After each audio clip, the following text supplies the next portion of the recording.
Si Lily James, 21 years old, isang passionate young woman na puno ng pangarap at ambisyon, ay maagang kinuha sa mundo sa pamamagitan ng brutal na paraan. Natagpuan ang bangkay nito sa loob ng prestiyosong school sa Sydney, Australia na siya rin itong pinagtatrabahuhan. Namatay ito mula sa matinding hampas ng martilyo sa kanyang ulo. At ang suspect, ang 24 years old nitong nobyo na si Paul, na kapwa coach rin ni Lily sa parehong school. Ang masaklap, 5 linggo pa lamang nang magsimula ang kanilang relasyon nang mangyari ang krimen. Paano humantong sa isang karumal-dumal na pagpaslang ang sana'y papausbong pa lamang na pag-iibigan? Kaya't kunin ang inyong mainit na kape at simulan na natin ang kwentong krimen ng The Lily James Murder Case. Special people come into the world and they seem to go out of the world way too soon. And that's how I see Lily. She was something special. The way he murdered her is horrific. Si Lily James ay ipinanganak noong May 21, 2002 sa Sydney, Australia. Pinalaki ito ng kanyang mga magulang na sina Jamie at Peta sa isang maayos na tahanan kasama ang kanyang nag-iisang kapatid na lalaki na si Max. Bata pa lamang ay nasanay na ito sa mataas na kalidad ng pamumuhay. Kilala si Lily bilang independent at vibrant young woman na parating ini-enjoy ang bawat araw. Inilalarawan ito ng mga kakilala bilang bubbly, bright and fun, kaya naman marami itong kaibigan na nagmamahal sa kanya. Nang makagraduate sa Deakin Anglican School for Girls noong 2020, nag-aral naman si Lily ng sports business sa University of Technology, Sydney. Dahil sa hangarin na maabot ang kanyang mataas na pangarap, ginagawa ni Lily ang lahat makamit lamang ang mga ito. Naging malaking inspirasyon nito ang kanyang pamilya na laging nakasuporta sa kanya anumang mangyari. Noon pa man ay hilig na ni Lily ang paglalaro ng water polo, kaya naman habang nag-aaral, nag-part-time ito bilang coach sa St. Andrew's Cathedral School. Ang eskwelahang ito ay tinuturing bilang prestiyosong institution sa Australia. Ang tuition rito ay umaabot ng halos 40,000 Australian dollars taon-taon. Sa St. Andrews nakilala ni Lily ang lalaking magpapatibok ng kanyang puso, si Paul Thiessen, ang kapwa coach nito sa school.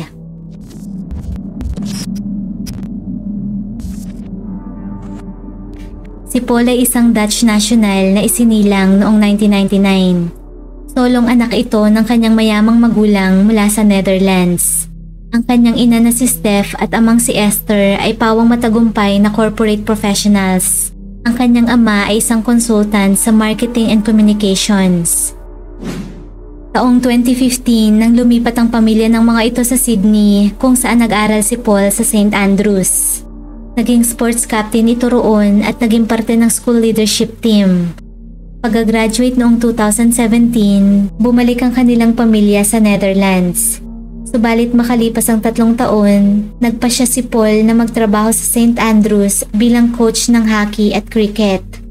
Bukod pa rito, pinagsasabay rin ni Paul ang pagkuha ng kanyang master's degree habang nagtatrabaho bilang coordinator. Nagrerenta si Paul sa isang semi-detached house kasama ang 3 pang housemates. Subalit sa kabila ng busy schedule, hindi nito gaanong kaklose ang mga kasama sa bahay. Gayunpaman, inilalarawan siya ng mga ito bilang magalang. Para sa mata ng mga nakakakilala, si Paul ay maituturing na high-achieving young man na nakatadhanang maging matagumpay sa hinaharap. Habang para naman sa kanyang sariling estudyante, ang kanilang coach na si Paul ay isang creep.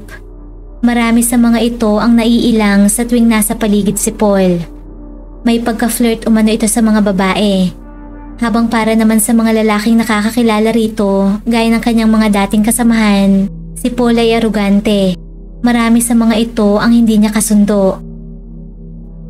Sa kabila nito, may kakayahan si Paul na magtago ng kanyang toxic na personalidad. Kaya naman marami itong oportunidad upang makuha ang atensyon ng mga kababaihan sa mga unang pagtatagpo, lalo na sa malaanghel na itsura nito bago pa man madiskubre ng mga ito ang kanyang totoong kulay. At ang masaklap, isa si Lily sa mga taong nahulog sa kanyang karisma. September 2023 nang unang mag-date sina Paul at Lily. Nagsimula ang kanilang relasyon na isang sikreto upang hindi kumalat sa school na pinagtatrabahuhan. Gayunpaman, alam ito ng kanilang mga close friends at ilang kapamilya. At hindi nagtagal, nakarating na rin ito sa ilang mga estudyante dahil na rin sa pagmamalaki ni Paul sa mga ito tungkol sa kanilang dalawa ni Lily. Subalit sa mga unang linggo pa lamang ng kanilang relasyon, nakaramdam na si Lily ng pagkabalisa at pagkailang kay Paul. Sa halip na ma-excite at matuwa sa tuwing makakasama ang nobyo, taliwas rito ang feelings ni Lily. Kaya naman upang hindi na lumalim pa ang kanilang koneksyon, nagdesisyon nito na tapatin na si Paul. Makalipas lamang ang 5 linggong relasyon, nakipag-break ito sa nobyo. Para kay Lily, ito ang pinakamainam na gawin para sa kanilang dalawa. Ngunit ang masaklap, walang plano si Paul na kumalas. Sa katunayan, lalo itong naging obsessed kay Lily. Hindi nito matanggap na dadating sa puntong hihiwalayan ito ng taong kanyang inaasam. 5 weeks pa lamang ang lumipas, ngunit labis na ang emotional attachment ni Paul sa nobya. Handa itong gawin ng lahat, wag lamang mapunta sa iba si Lily, hanggang sa umabot na ito ng sukdulan.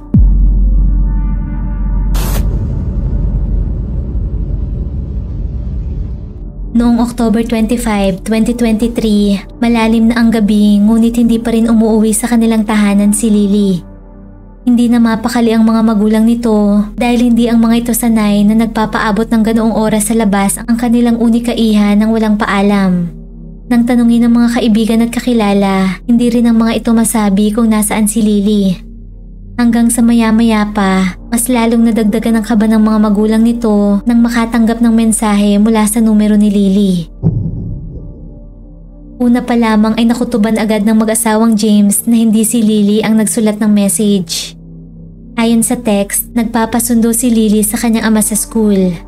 Bagay na kaduda-duda para kay Jamie dahil kilala nito ang estilo ng pananalita ng anak. Noon ay malakas na ang kabog ng dibdib nito na mayroong hindi tama. Sa desperasyon, sinugod ni Jamie ang St. Andrews upang malaman ang nangyayari. Subalit ang masaklap, sinalubong ito ng isang trahedya. Habang papalapit, natanaw ni Jamie ang police cars na nakakalat sa buong school. Hinarangan na ng mga otoridad ang buong paligid kaya naman wala nang ibang makapasok sa loob.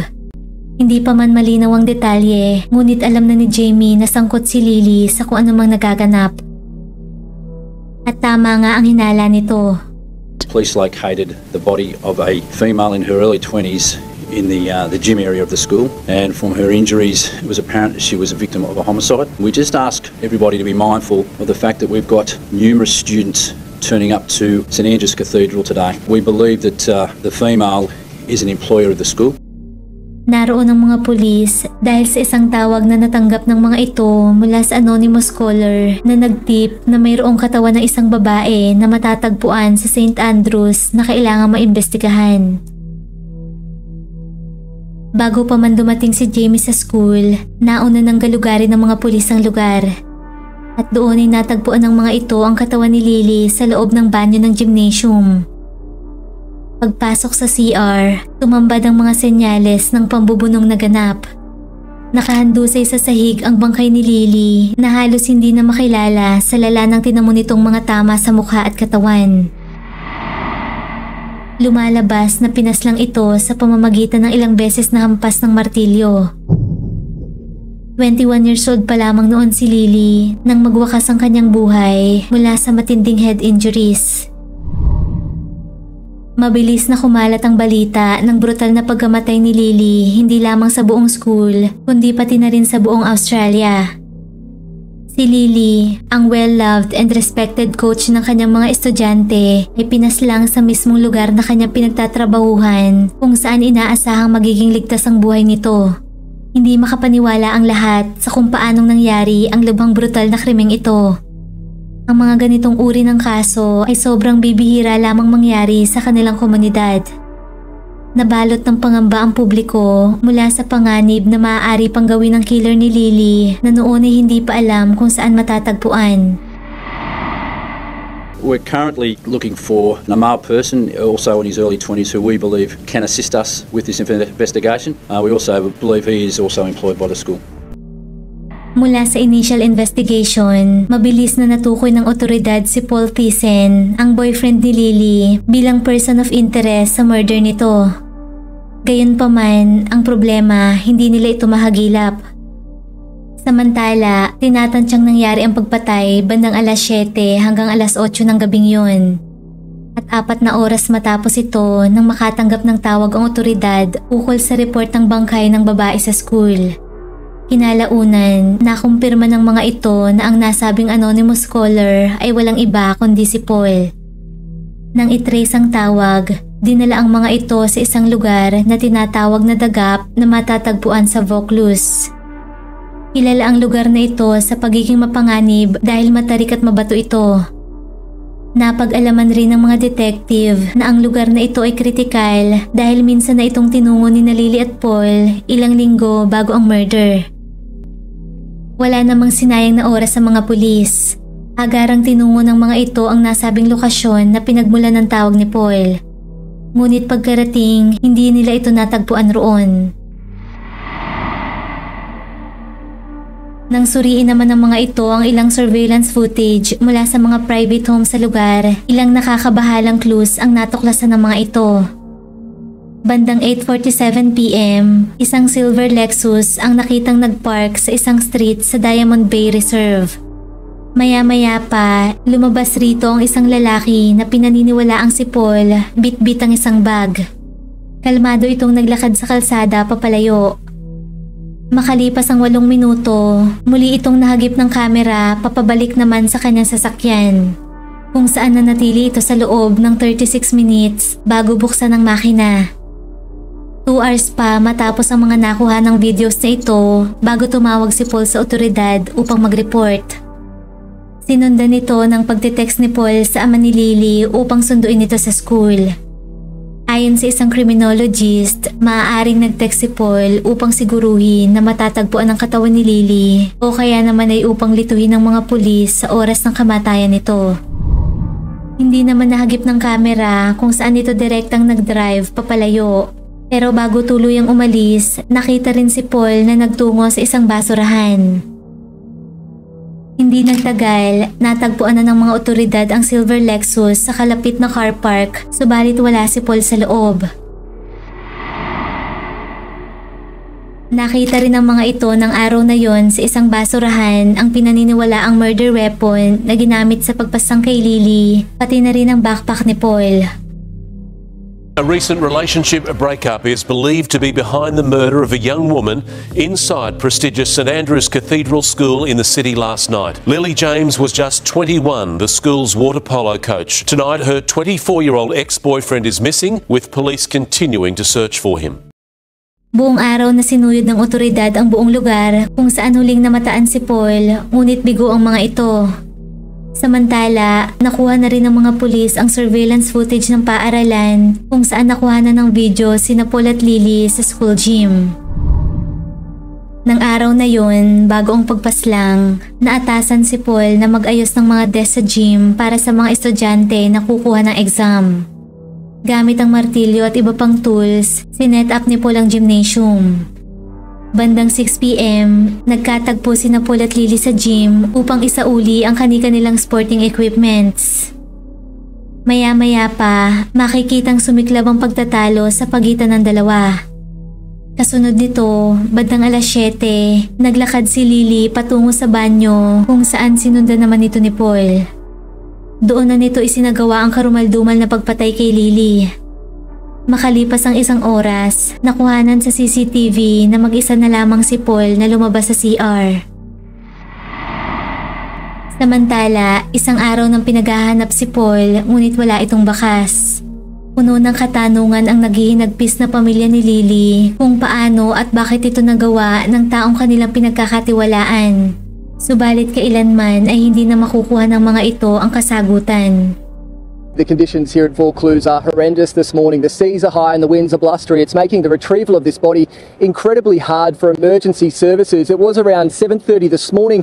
A group of tradies working on the cliff's edge spotted something in the water. They called police and that prompted a massive response. We saw jet skis, police rescue, as well as the Westpac rescue helicopter trying to reach this body and retrieve it. And while at the moment this body hasn't been identified, it is believed to be that of 24-year-old Paul Tyson. October 27, 2023, nang maispata ng ilang trabahador na malapit sa dagap ang tila isang katawan sa may batuhan sa ilalim ng bangin. Alas 7 ng umaga, naglunsad ang mga pulis ng operation upang kunin ang unidentified body. Sa lakas ng hangin na sinabayan ng pabugso-bugsong ulan, nahirapan ng mga ito na i-retrieve ang katawan. Inabot pa ng ilang oras bago ito tuluyang nakuha sa tubig. Iba't ibang ahensya ang nagtulungan upang isagawa ang operation. Hindi agad natukoy ang identity nito dahil sa labis na paglobo ng katawan at pagkawasak mula sa paghampas sa batuhan na tubig. Gamit ang fingerprint technology at records ng Dutch Embassy, nakumpirma ang bangkay ay si Paul Tyson. Pinili nitong magpatiwakal kaysa harapin ang batas. Sa pagpapakamatay ni Paul, mas lalong tumindi ang sakit at frustration ng pamilya ni Lily. Kailanman ay hindi na makukuha ng mga ito ang closure sa nangyari. Sa halip, nag-iwan ito ng mas maraming katanungan sa kanilang isip. Gayunpaman, mas lalo ito nagpatibay sa pagiging guilty ni Paul sa ginawang krimen. Sa patuloy na paggulong na investigasyon, lumitaw ang mga detalye na premeditated ang pagpaslang kay Lily. Hindi ito bugso lamang ng damdamin, kundi metikulosong pinagplanuhan ni Paul ang lahat. Nang dumating sa puntong nakikipaghiwalay na si Lily kay Paul, doon na nito isinagawa ang kanyang maitim na balak. October 24, isang araw bago ang murder, nagtungo si Paul sa isang local hardware upang bumili ng martilyo. Pagkatapos ay nagrenta ito ng silver 2003 Lexus na siya nitong minaneho patungo sa school bandang alas 7 ng gabi kinabukasan kung kailan ito pinatay si Lily. Ipinagpapalagay na kumuha ito ng getaway car upang tumakas matapos nitong isagawa ang plano. Ayon sa isang criminal psychologist, malinaw na kalkulado ni Paul ang kanyang mga aksyon. Ang mga ginawa umano nito bago hanggang pagkatapos ng krimen ay nagpapakita ng pagiging psychotic nito. Dagdag pa nito, ang mga taong may kakayahang gumawa ng ganoong kabrutal na pagpaslang ay kadalasang insecure at gagawin ng lahat upang magpakita ng kontrol.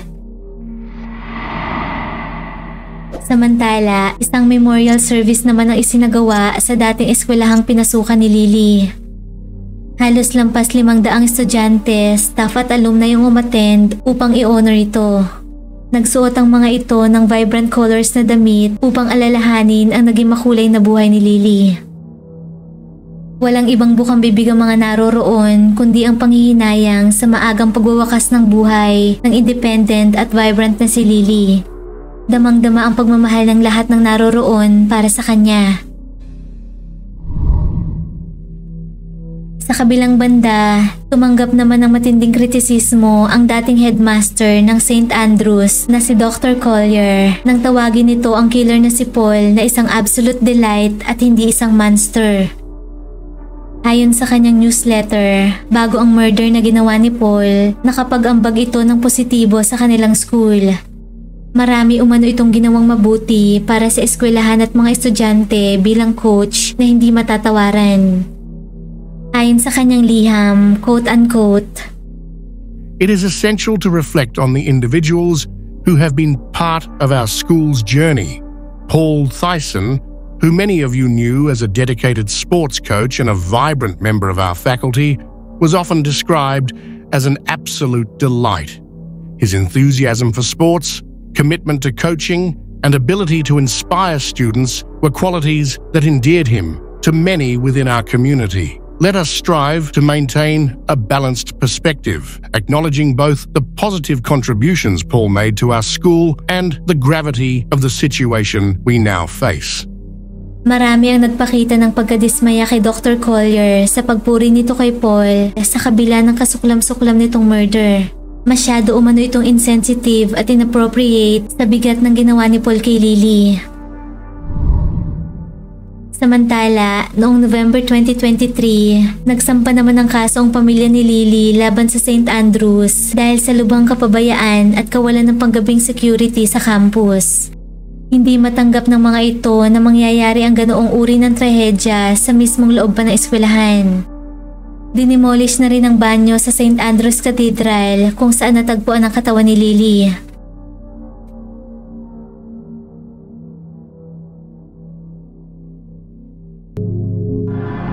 Kung nagustuhan mo ang ating kwentong krimen, huwag kalimutang mag-like, subscribe at comment sa kung ano ang iyong opinyon tungkol rito.